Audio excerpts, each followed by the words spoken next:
Bimbang tentang gout? Cubalah Eural, pengalkali air kencing yang berkesan. Eural, kurangkan paras asid urik anda sekarang. Assalamualaikum, anda sedang menonton Sekilas Fakta 11 Februari bersama saya Azrin Mazlan.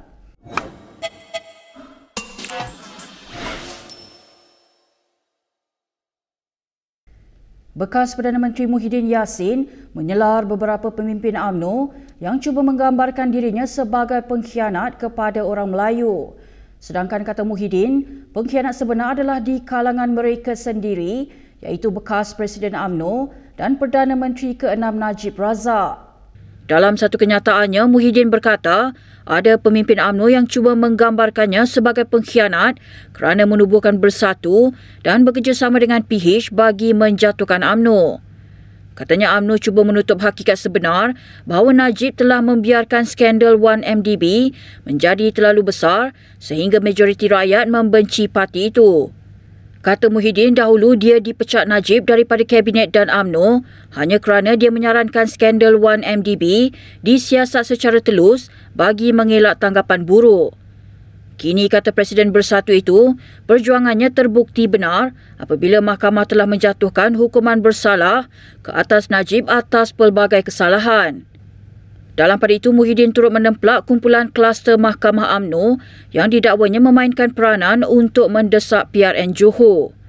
Dakwanya PRN ini merupakan cara kluster ini untuk kembali berkuasa dan mereka akan mendesak Perdana Menteri membubarkan Parlimen jika UMNO menang di Johor.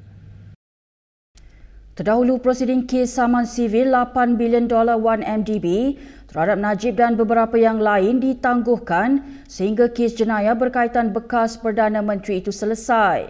Ini adalah persetujuan bersama yang dicapai antara syarikat itu dan Najib semasa pengurusan kes di hadapan Mahkamah Tinggi Kuala Lumpur pagi ini.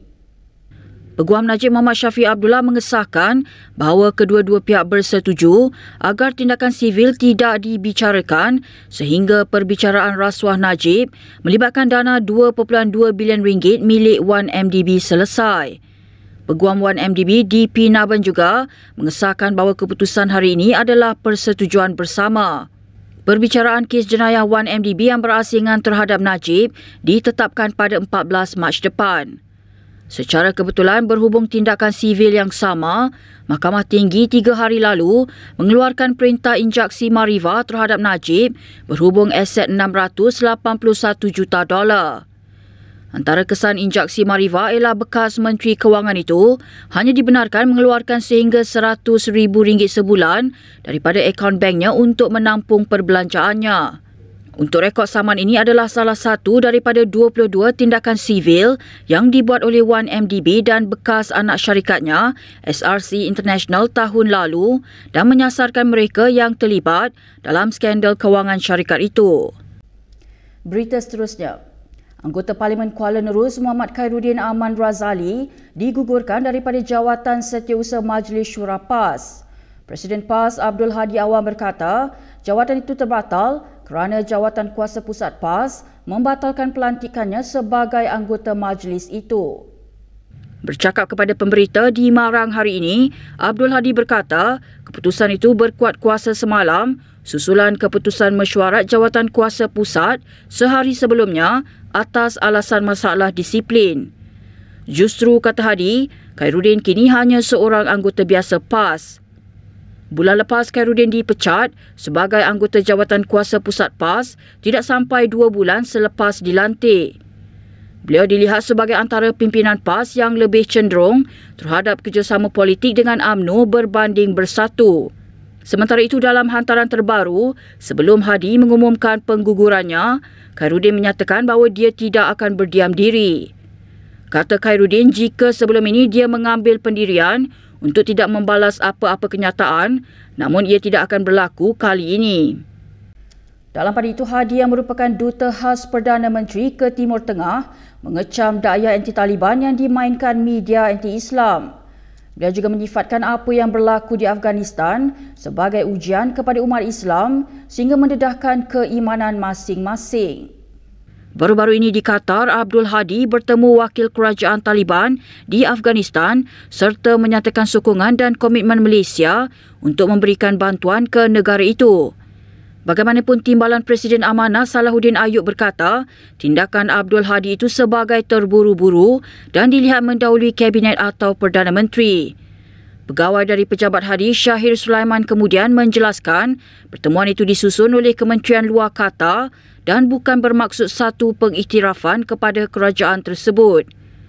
Dalam pada itu, Presiden PAS itu juga mempertahankan tuduhan yang dilemparkan terhadap pemerintahan Taliban, antaranya dakwaan ia menghalang pendidikan golongan wanita. Dalam hal ini, Hadi mempersoalkan mengapa dunia menakuti Afghanistan sedangkan Israel dinormalisasi. Tambahnya, jika dasar bukan Islam yang diamalkan Afghanistan, sudah pasti ia boleh diterima sama ada dasar liberal kapitalis sehinggalah komunis dan diktator. Kita ke perkembangan PRN Johor.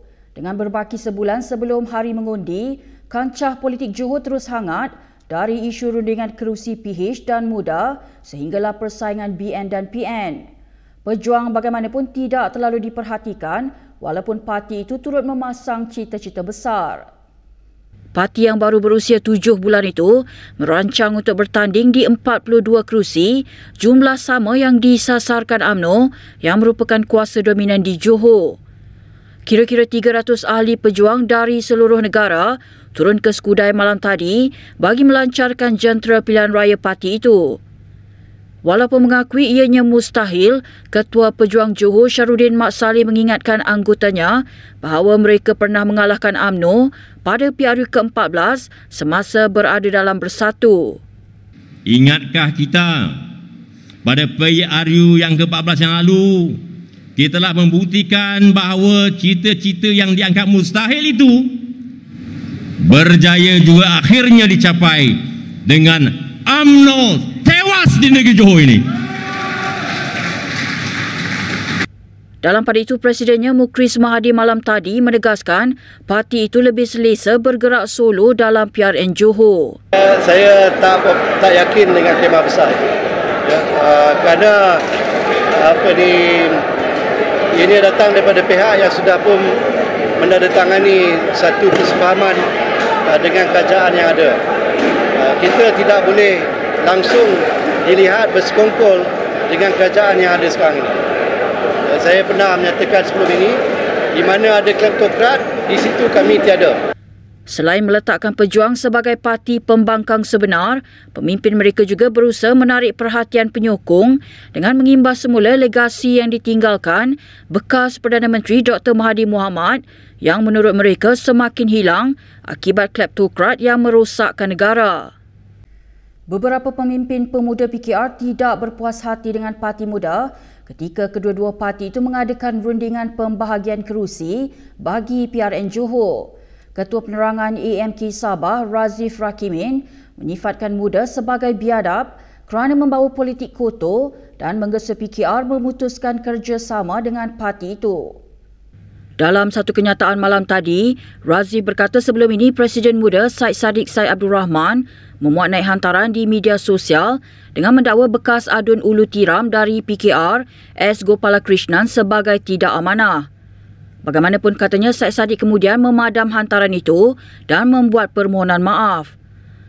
Setelah itu, kata Razif, setelah mendapat 6 kerusi dari DAP dan Amanah, Muda sekali lagi menunjukkan kebiadaban mereka dengan mengaitkan PKR dan PH dengan aktiviti rasuah dalam sebuah poster yang dimuat naik di Facebook Muda Kedah dan Twitter Muda Johor.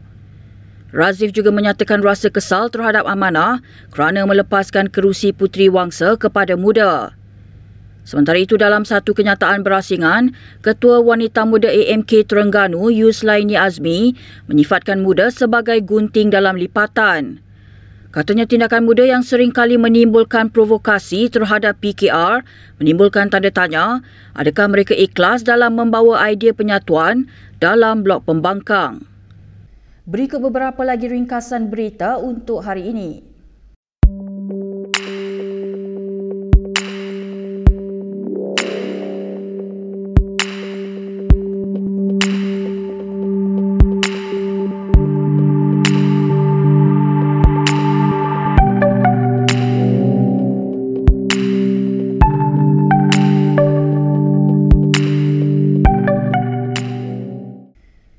Sekian saja daripada saya, Azrin Mazlan, untuk Sekilas Fakta. Untuk lebih banyak berita, anda boleh melayari kinitv.com. Anda juga boleh mengikuti kami di Instagram, Twitter, YouTube dan Facebook. Salam hormat dan jumpa lagi.